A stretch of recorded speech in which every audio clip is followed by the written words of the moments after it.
going to make a surprise appearance. And I thought James Storm, and my idea was he shows up to Dynamite to defend Impact's honor, and then aligns with Kenny, and essentially replaces Adam Page, Hangman, as at his side, and that leads to a Hangman Cowboy feud. Because eventually it's got to be Hangman at the end of this. We can all hope that. Yeah. Well, it seems like he's joining the Dark Order at this moment. And that James Storm coming on Impact Wrestling sounds good to me. But, I would like any Impact star to have maybe made an appearance on AEW, just to kind of balance out this partnership, I want to say this. Yeah. What about you, Mitch? What are your thoughts? I'm sorry, can you repeat that? Can Impact Wrestling sustain what Kenny Omega and AEW has given them? I don't see it going past a few months, personally. I think it's a boost for both of them, and for Kenny to give Impact the rub, and then I would hope Impact or I almost called them TNA. AEW would make a deal with Impact to get some of their women in for their women's division. Hopefully, that would be the smart thing to do. Right. And other than that, if it can go on for further than a few months, and it be like Impact's on AEW and AEW's on Impact, I don't know. Maybe it could work, but I don't see it going past a few months in its current iteration. What say you, Kaliko? Until there's action, I don't see jack shit going down. Right. Because to me, it just seemed like words talking, and it seemed more like a AEW favor, considering that no one showed up the next night. Because it would have made sense for Rich Swann to roll his ass up to AEW and be like, "What the fuck, Chuck?" But that didn't happen. So to me, that made it seem even more like, oh yeah, Kenny just did it as a favor, and or it is what it is. Let me cross this by you. Or maybe this move by AEW is to wine and dine Impact, and it's going to be a slow process. So they're working together, but in terms of at what level, that's going to be determined by certain things AEW does, like giving them Kenny Omega. But honestly, if it was a fair deal, the only reason I say that is because if it was a fair deal, it would have been a 1-for-1. So basically, I feel like Kenny showing up on Impact on Tuesday would render consequences for AEW to retaliate on Wednesday. Does that make sense? That's why I said they got to get those women for the women's division, and then it makes it worth it, in my opinion. Well, to me, even you get a Jordan Grace on AEW. Whew. Oh yeah, I get what you're saying, but to me, the deal is not seeming to be reciprocated from the other side. Does that make sense? Here's my point. Not yet. It just happened. Give it a little time. I mean, if I'm going to let somebody come on my program, but there's a little period where it's the opposite of the honeymoon period, where everyone's on their heel or their toes, kind of like watching the others move. So that might be a period. Well, I get that, But You if it Scooter was, has if I was, something if I to was say in, as well? if I was in Impact's case, I would be like have the Wu-Tang Clan up in that bitch. I'd have like everybody named Mama rolling up into Jacksonville if that were the case. But just me. I get your point, the wait and see approach, but I just felt like if it were the case, it should have been a reciprocated deal because I feel like AEW seems to be I that agree with way, what you're where saying. they I would. do, but I think it's coming. We just gotta wait for the payoff. Uh, Scooter, you have a I- point? Okay. And Well- if they don't, then I agree with you, Kaliko. But go ahead. well, I mean, technically, we can say that Kenny Omega didn't step foot inside the building for Impact. So technically, right now, Impact has nothing to retaliate for when you think about it. The only thing. I get that. I feel Rich Swann would have something, but Yeah, I get it. Sorry to interrupt. Can we overlook? Are we overlooking the fact that Rich Swann was basically stopped from leaving? Yeah, he couldn't even go to near the bus. That was my point. Like Like he couldn't go home. he couldn't go nowhere. So that's why I feel like if anybody had a right to like be out of pocket, it would be him. You know what I'm saying? And the other thing is that this gives both AEW and Impact a second venue. That's true. That's absolutely true. Which I I think will say though, is the biggest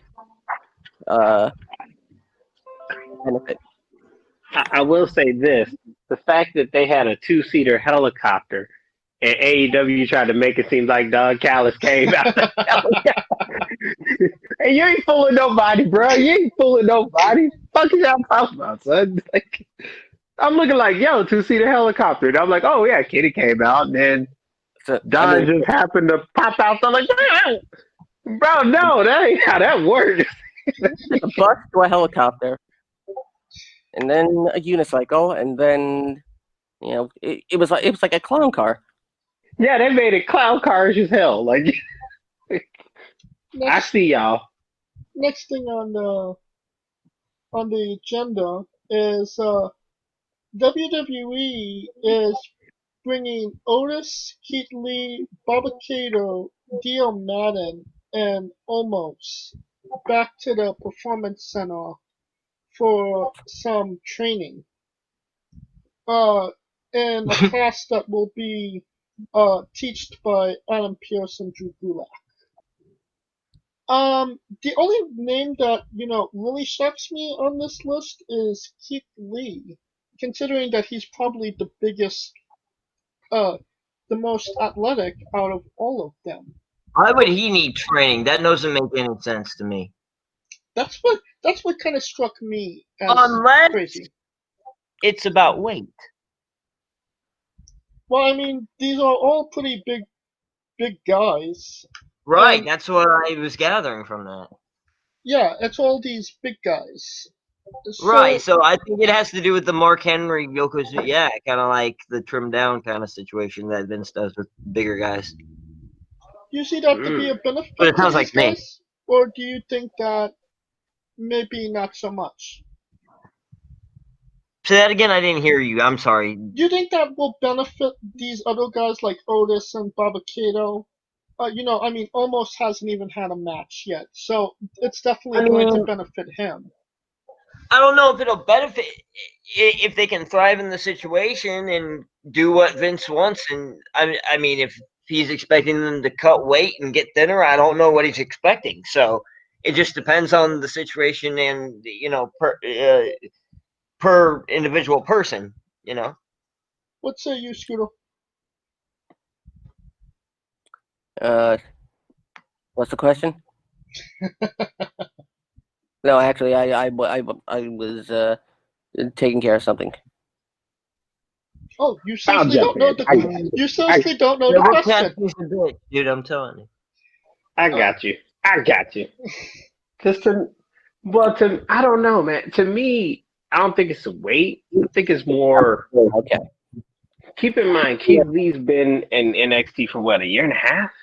More than that, I think. What, 2018? Yeah, roughly. Roughly. So I think it's more, to me, with him, it's probably more of the WWE way, more so than I think. Because you got to keep in mind, like, even because the number one thing that they try to train, especially with people coming from the indie scene, is how to wrestle within the WWE frame, as far as like clock and mechanics and shit like that. I think that's probably more the case. Either that or they're trying to make them big dudes work like big dudes instead of like trying to do flips and shit. But then again, I feel like Keith Lee should be. He hasn't really done anything that was like that would be over the top like flippy shit. So maybe it's more psychology. Maybe it's more, I wouldn't put it too past. I wouldn't go too past it. I mean, they're going back and retooling. It's not like they demoted them all to fucking NXT. Then we would have an issue. Scooter, you wanna finish us off? The weight issue. I mean, this is this is a Vince issue. Yes, It absolutely. really is. Quite honestly, it's a Vince issue, and it's Vince throwing a fit, and He's usually getting his way. I mean, I don't know how. I don't know. I can't see any logic in in sending what was your biggest connection to the African American audience back to training, say, essentially saying, "Oh no, we don't like I don't like the way you wrestle when Keith Lee's been a friggin' workhorse."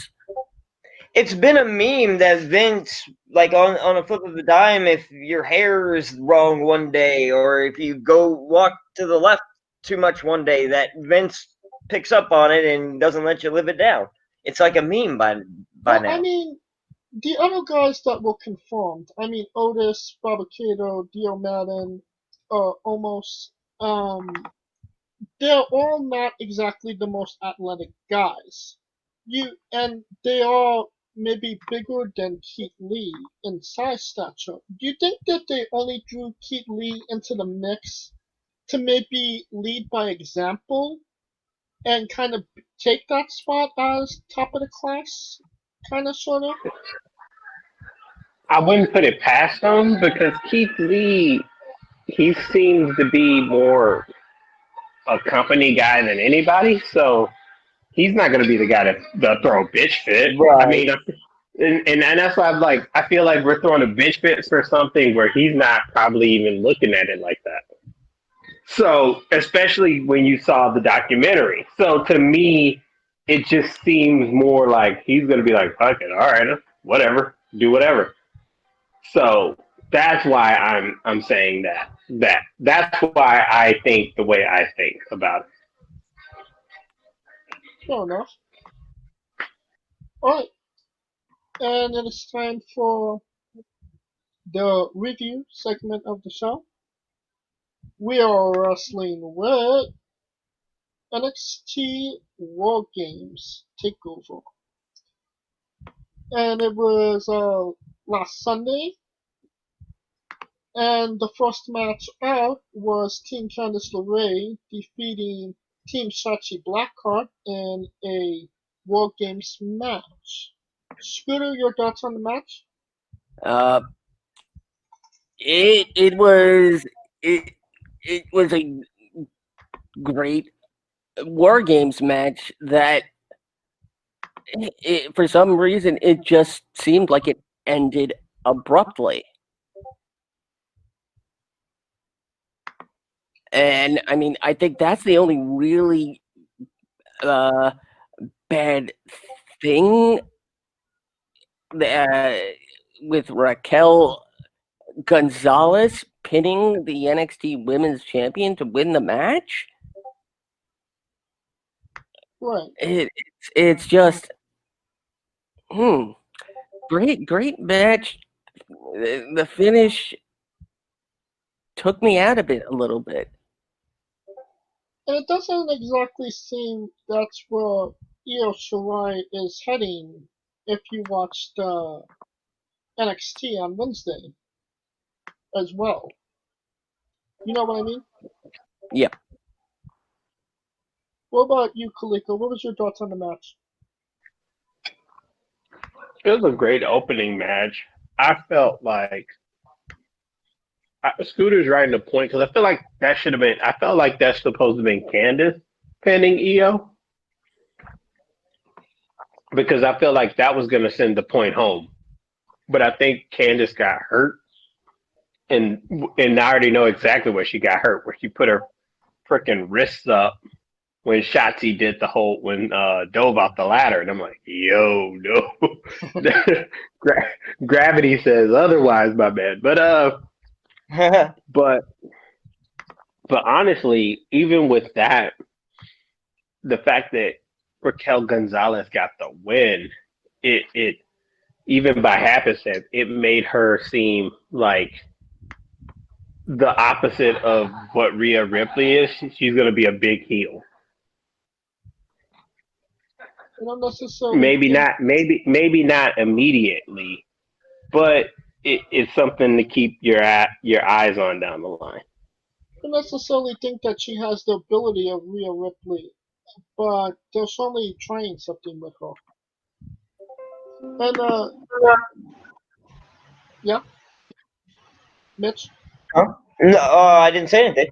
Oh, I thought you was trying to make a point. No, I didn't say anything. No. Okay. And like you alluded to, Candice LeRae broke her arm in the match, which sucks for her, but I think it kind of adds to the War Games match, you know?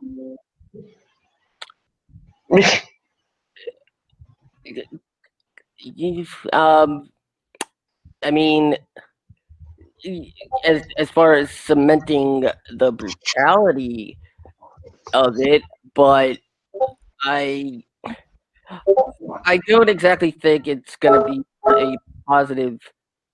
That's good. That's be turned into a positive. Next match on the card, Tommaso Ciampa defeated Timothy Thatcher in what was the dark horse match of the night. I mean, this was a great show. This was a great match. No, Scooter?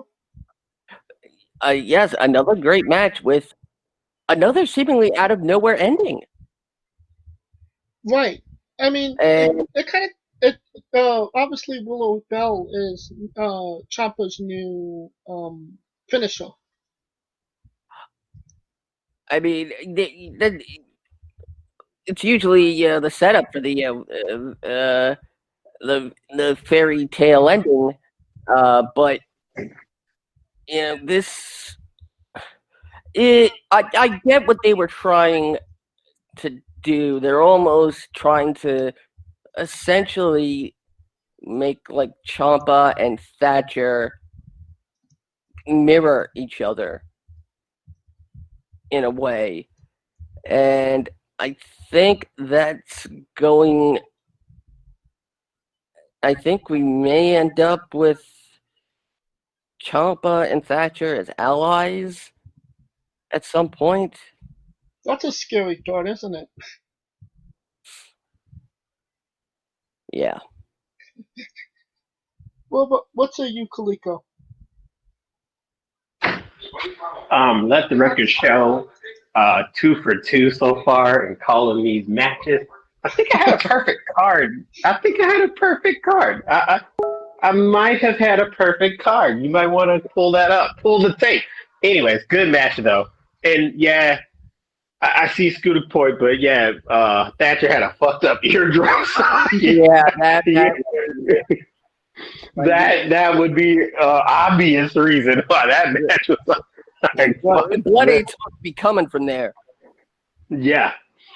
Yeah. Blood ain't coming. Ain't supposed to be coming from there, bro. Let's like call this over.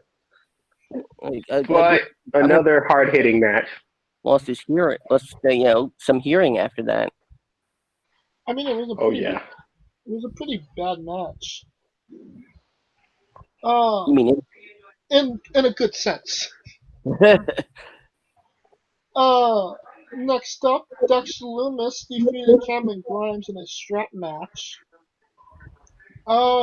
These guys are the next two stars in NXT, correct, Scooter?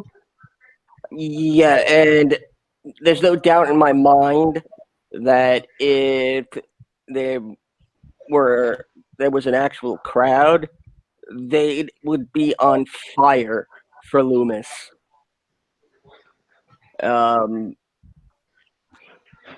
Yeah, I mean, I compared him to Steve Austin. If you shaved him, he would look exactly like Steve Austin. And then early in the match, he pulls out a stunner.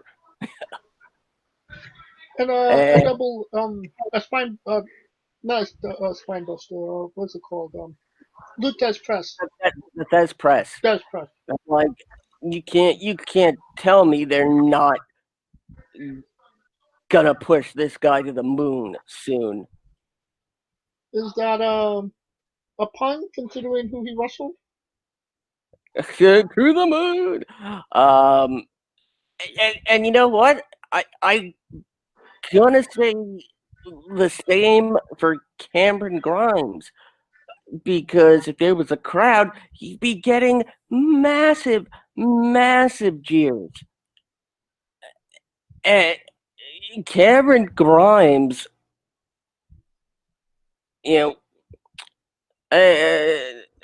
top 3 of the no, you know what I said. The top 3 hardest working in NXT this year: Gargano, Kyle O'Reilly, and Cameron Grimes. I mean, it's really hard to argue that point. Mitch, who do you think is gonna reach the championship first, Grimes or Lumis? That's a good question. I personally feel Lumis will get there first, but both of them are on the right track. Right. And Kaliko, gonna start off here? I want to recant my previous statement. I did get this match wrong because I thought Cameron Grimes would win. God damn it! Yeah, and I actually got it right for once, right? There's always one, isn't there? There's always fucking one. I did not think about this. Yeah. But it was a good match. Grimes worked it really well. Like he really sold the fact that he was scared of shit, and he actually kind of did that psychology. And I'm not gonna say he's exactly like this, but the Shawn Michaels psychology, where like he could be scared is halfway shit to death, but when he strategized his way into an opening, he took advantage. And that is what Cameron Grimes is good at, like really good at as a heel. Absolutely. And talking about a great heel, Johnny Gargano defeated Leon Ruff and Damian Priest to win his third North American Championship. Scooter, your thoughts on the match? Well, we all thought it was gonna play out one way, but then it just ended up playing out the second way that we all thought. That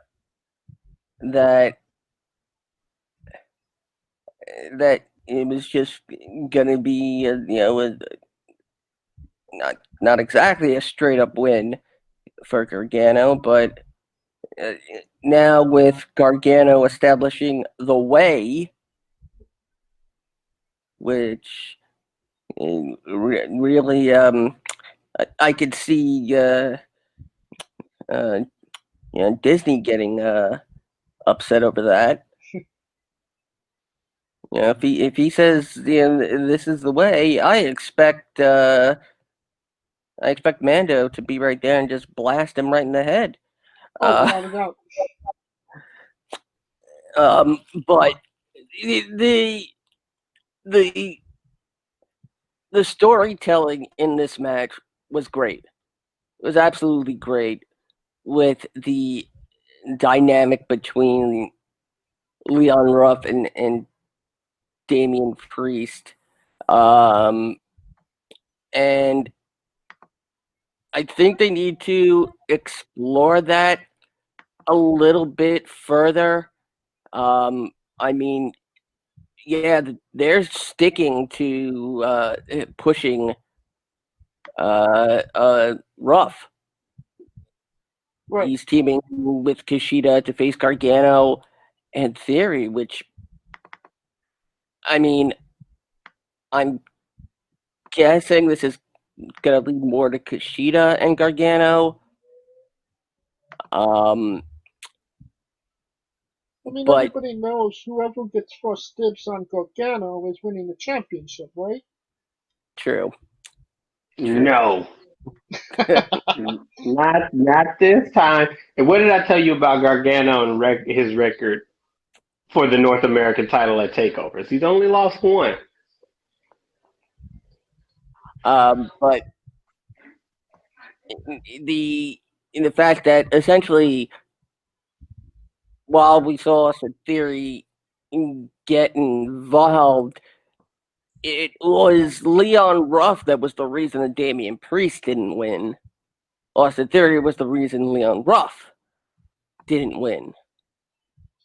So, and Damian Priest is on to bigger and better things with Karrion Kross rivalry, so it does necessarily leave Leon Ruff and Kushida in the title match for the North American Championship. Mitch, what are your thoughts on Gargano winning his third North American Championship?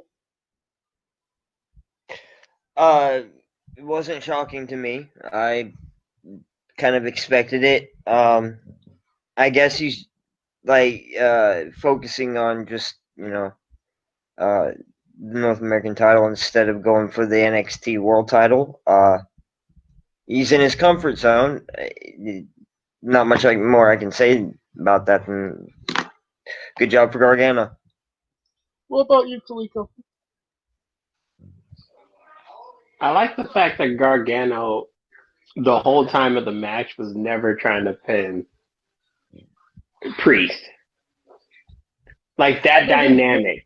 Real quick, That he literally was trying to pin Ruff the entire. That's what a heel's supposed to do. Like, fuck, try to pin the big dude. I'm gonna take advantage of this small fry right here and try to work his ass over. So that was that's why I think Priest is going to be still in this feud, because of the simple fact of Gargano avoiding him at all costs. So now I think, now that's where I think it's going to go. I think Leon will get his rematch, but the match in itself, story-wise, was really, really good. Everybody played their parts perfectly. Mitch, you wanted to say something? what was that? Oh yeah, the Priest and Gargano situation. Like, I feel like that's another case of like the recycled match types over and over again. We've seen that quite a few times already, you know, Right. in different variables. But yeah. And the last match on the card, War Games match, the Undisputed Era defeated the Kings of NXT, and maybe one of the longest matches we've seen in quite some time. This almost went an hour, but it was, needless to say, it was brutal as hell. Scooter, your thoughts on the match? If you can't respect what Pat McAfee can do in the ring after this match, screw off. Basically, You can still not like him though. McAfee did his job perfectly. Absolutely perfectly. The match was brutal, entertaining, near fall after near fall. This was 7 stars. It'd be 84 in the Tokyo Dome. And I think this is the world making up. It's God making up for Steve McMichael.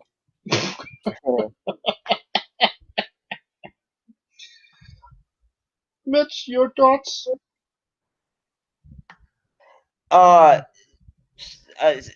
sorry, the ADHD. My mind like goes pew pew pew pew. Can you repeat? Can you say what we were talking about again? I'm sorry. Undisputed Era and the Kings of NXT in a War Games match. Okay, remind me again. Who's the Kings of NXT? Pat McAfee, Pete Dunne, Oni Lorcan, and Danny Oh, Burch. that's their name. Okay. I'll never like Pat McAfee. I never will. But I can appreciate his value in what he did last night. I'll say that. All right. And what about you, Kaliko? He did work his ass off. I think we could all respect that, right? Yeah, I respect it. But I just as a personality, I'll never like him.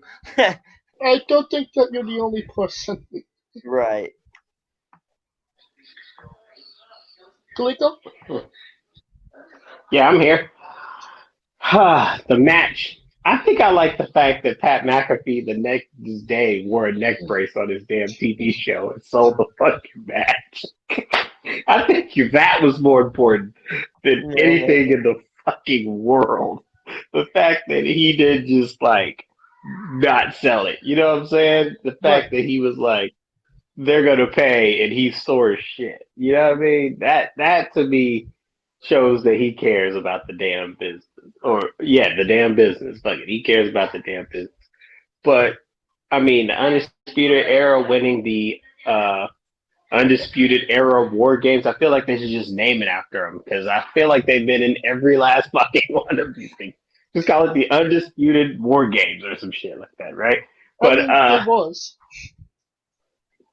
So to me, it just cemented their legacy as a faction. Where they go from here, who knows? But for the one night, they were the 96 Bulls, man. So that's all that matters to them. And that will conclude our coverage of NXT TakeOver War Games. If you like what we're doing, please like, subscribe, and comment both on YouTube and Castbox. Join us this Wednesday for our Marsha Slamovic interview. That is one you don't want to miss. And you can always join the conversation on Twitter. I am at JamesJ993, and everything you want to know about wrestling with entertainment, I tweet out. Kaliko, where can they find you? I am Kaliko. And that's the place. That's where we at. That's where the jokes be, and that's where we be. That's how we roll. Alright. Where can they find Mitch Mayhem if Mitch Mayhem tweeted? You can find me at Mitch Mayhem X on Twitter. In few upcoming, I might have other avenues to contact me, but for right now, yeah, just Twitter. And where can they find Scooter Dust? As always, you can find me on Twitter at Scooter Dust and holding it down for the UNB Network at UNBS Wrestling. For Coleco Yachts, Mitch Mayhem, Scooter Dust, I'm James J, and this has been Wrestling with Entertainment.